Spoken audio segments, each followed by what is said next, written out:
Kanga the Luceni or D. Garcia II about 1643. This pompous citizen called the Kanga Luceni, also known as D. Garcia II Manicongo, King of Congo, between 1641 and 1644, there. Luceni, a Catholic king presumed to be the brother of Queen Nzinga Mbandi Matamba, was the king who sent an embassy to Recife and Amsterdam. The frame of unknown author, surely a Dutch painter, perhaps Albert Eckhout, is an accurate portrayal, among many others made by the Dutch at the time. The history of this era Congo puts away all the depreciation that the history of the Bantu area of Angola and Zaire current experience in Brazil. The data for those who want to see them are profuse. I have published here no less faithful portraits of members of these embassies. This Luceni traveled sent by the Dutch ship carrying gifts, gold, cloth and slaves to Maurice of Nassau and the grandees of CIA West Indies in Amsterdam. According to the friend Tati Angola, Angolan living in the city, was held in Amsterdam on a mass reception to Ambassador Luceni and Ginga. Already accumulated enough research material on this exciting story, lots of pictures already shared these pictures here. The most exciting is that the story takes place in the same time the Quilombo Palmares, inhabited by these countrymen, Angola Congises, growing power and importance here. Marked by a lot of diplomatic cunning Angolan leaders, or Congolese, whatever, in their love relationships, diplomacy, and hate war with Portuguese and Dutch at the same time, beset with promises of good trade relations and invaded as perdadores vulgar, history is closely linked to the history of Brazil. The Red Dragon and Rome. Rev 1203 and another sign appeared in the sky, and, behold, a great red dragon, which had 7 heads and 10 horns and 7 crowns, on their heads. Rev 1224 and his tail drew the third part of the stars in the sky, and threw them on the earth, and the dragon stopped before the woman who was ready to be delivered, to devour her son, as soon as he was born. Rev 1209 and the great dragon was cast out, the ancient serpent, called the devil, and Satan, who deceives the whole world, he was precipitated on the earth, and his angels were cast with him. The above verses make it clear, in the same superficial reading, that the great red dragon is Satan. But there is another relationship that is not so evident. Verse 4 is referring to the birth of Jesus, and Satan's attempt to kill the baby Jesus. Satan, however, do not attempt this act of murder on your own. He made his attempt through a man's power over the earth. This man is identified, 2:13 Wake, and when they left, behold, the angel of the Lord appeared to Joseph in a dream, saying, Arise, take the boy and his mother, flee to Egypt, and stay there until I tell you, because Herod is going to look for the boy to kill him. Herod the Great, king of Judea and Palestine, was the agent Satan used in his attempt to kill the baby Jesus. It is important to note that Herod received his office from the Roman Empire. In 37 BC, Herod the Great conquered Jerusalem with the help of the Roman army and became king. Now, notice again in Revelation chapter 00 verse 03 that Satan is described as having 7 heads, 10 horns and 7 crowns. This is important because it is a key to identifying Satan and his agents elsewhere in Revelation. Rev 13:01 And I stood on the sand of the sea, and saw a beast rise from the sea, which had 7 heads and 10 horns, and on its horns 10 crowns, and on their heads a name of blasphemy. Rev 13:2 And the beast I saw was like a leopard, and his feet like the feet of a bear, and his mouth like that of a lion, and the dragon gave him his power, and his throne, and great authority. Here another agent of Satan can be found. Although almost identical in description, it is not Satan, because verse 2 says that this beast receives its power from the dragon, a clear reference to Satan. As noted in Matthew, Satan used the power of the ancient Roman Empire to attempt the assassination of Jesus. The dragon and Rome worked with the same thought for the same goal. Thus, in Rev 13:02 we can possibly substitute Rome for the word dragon. Let's explore a little more. Observe the animals that are mentioned. This is a reference to Daniel 7. John, the revealer, was looking back in sequence at previous empires, to give us a hack time if you like, to identify this sea beast in the flow of time. The lion, Babylon, is referred to as the golden head in Dan 2, the bear, Medo-Persia, which is also the silver chest in Dan 2, and the leopard, Greece, the bronze thighs in Dan 2. Now, there is also a fourth animal in Daniel 7, to match the iron legs in Dan 2 Dan 7:07. After this I saw in the visions of the night, and here is the fourth animal, terrible and astonishing, and very strong, which had large iron teeth. It devoured and brake in pieces, and trampled what, and it was different from all the animals that appeared before him, and it had 10 horns. This diverse 10-horned animal room correlates with ancient pagan Rome. Ancient pagan Rome, when it disintegrated, was followed by the divided kingdoms, which means a divided Europe, a condition that exists today, represented by the feet and 10 fingers of clay and iron in Dan 2. August and her Fados. As we arrive today in the last month of August, a month considered as turbulent, right or wrong, the month of the mad dog, the month of bad omen. There is always a story, a craze, superstition, around August. Some events contributed. Just remember the suicide of Getulio Vargas, the resignation of Janio Quadros, the disappearance of D. Sebastião, in the Battle of Alcácer Quibir. Until today Portugal dreams of his triumphant return.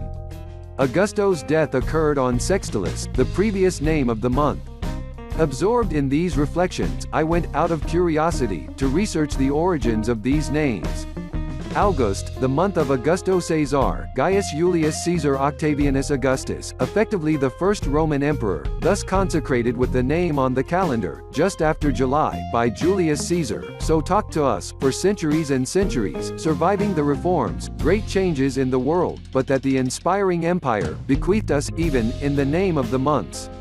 After the general reform proposed by Pope Gregory XIII, proposed on February 24, 1582, starting on October 15 of the same year, but it only became effective in the 18th century, with the accession of England, there, the largest empire in the world. In a quick Wikipedia, we have a concise explanation of the names and meanings of the months, which I will reproduce below. Names inspired by the ancient Roman calendar, in its two versions.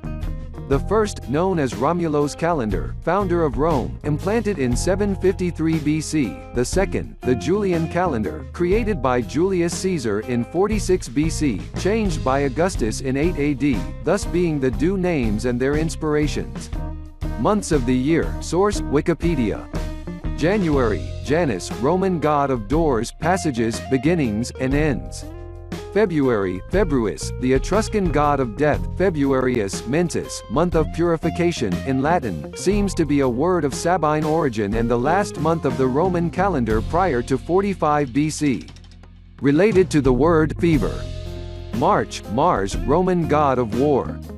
April, it is the fourth month of the Gregorian calendar and has 30 days. Its name derives from the Latin aprilis, which means to open, in a reference to the germination of cultures. Another hypothesis suggests that April is derived from Apris, the Etruscan name of Venus, goddess of love and passion. May, Maia Maestas, Roman goddess. June, Juno, Roman goddess, wife of the god Jupiter. July, Julius Caesar, Roman emperor. The month was previously called Quintilis, the fifth month in the Romulo calendar. August, Augustus, the first Roman emperor. The month was previously called Sextilis, the sixth month of Romulo's calendar. September, Septem, 7 in Latin, the seventh month of Romulo's calendar. October, Octo, 8 in Latin, the eighth month of Romulo's calendar. November, Noem, 9 in Latin, the ninth month of Romulo's calendar. December, December, 10 in Latin, the 10th month of Romulo's calendar. Well, after that, I start to dominate my fears about August, but it is that sentence, I don't believe in witches, but that exist, they exist, in August. The daughter of Babylon who will soon be lost because she will have her punishment and will sit in the dust and will never again be the lady of the kingdoms. This text combines with Isaiah's prophecy about the fall of Babylon, America, at the end of time, in Isaiah chapter 41, 17-6. The Lord said that I was very angry, feeling irritation against my people. I made my inheritance profane, and gave them into your hand as slaves. You did not use them with mercy and even made the yoke very heavy on the old man. And you said, I will be a lady forever. Until now you have not taken these things in your heart, nor do you remember the end of them. The woman in American in Power cannot believe in Bible prophecies. Now, then, I heard this, you who are given the delights, who live so safely, who say in your heart I am and outside of me, I will not remain a widow nor will I know the loss of children. But both of these things saw in a moment, on the same day the loss of children, judgment of the whites and Vioves, in all their strength they saw over you, because of the multitude of your witchcraft, because of the abundance of their many enchanting. Menelik son of the queen of Sheba answers to Solomon the king of Israel. Haile Selassie cannot be elected of Yah in the law of Moses. The Ethiopian Book of Kebra-Nagast, The Glory of Kings, page 42, we can see that Bena Lechem, Menelik, said to King Solomon, For thou hast a son who is better than I am, namely Rehoboam, who was born of thy wife lawfully, whilst my mother is not thy wife according to the law. He says again, My mother made me swear by her breast that I would not marry a wife here in the land of Israel. This makes impossible for King Haile Selassie to be the elected of Yah, the God os Israel, according to the law of Moses. According to the law of Moses, you may be considered Israelite or king of Israel if your mother and father are Israelite. The law of Moses admits not bastard to be in the congregation of the Lord. Deuteronomy chapter 23 verse 2, A bastard shall not enter into the congregation of the Lord, even to his 10th generation shall he not enter into the congregation of the Lord. Deuteronomy chapter 23 verse 2.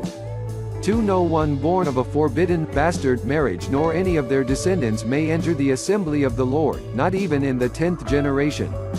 Footnotes. Deuteronomy chapter 23 verse 2 or one of illegitimate birth. Jesus black. He came over, reached out his hand, and said, Calm down and rest on my shoulders. His eyes shone like the sun, his voice was sweet as the sea breeze. I felt supported and safe. I could close my eyes and sleep. But I realized that the figure that presented himself to me was black. I confess I was overwhelmed. That was not Christ. I learned to love white and blonde hair. But he was there waiting for me. The smile and the eyes left me no doubt, it was him, black, sublime in every gesture. He was the one who was with me in all the difficult. He was the one who comforts me in the moments of. He was the one who put me in the hard. Was my hero there no matter your color. A tear rolled over my face, for the shame of being so mean. He said nothing, his eyes showed me the way to go. I wanted to ask for forgiveness, but shut me up in. I realized that the love we carry in the heart is what matters. White or black doesn't matter.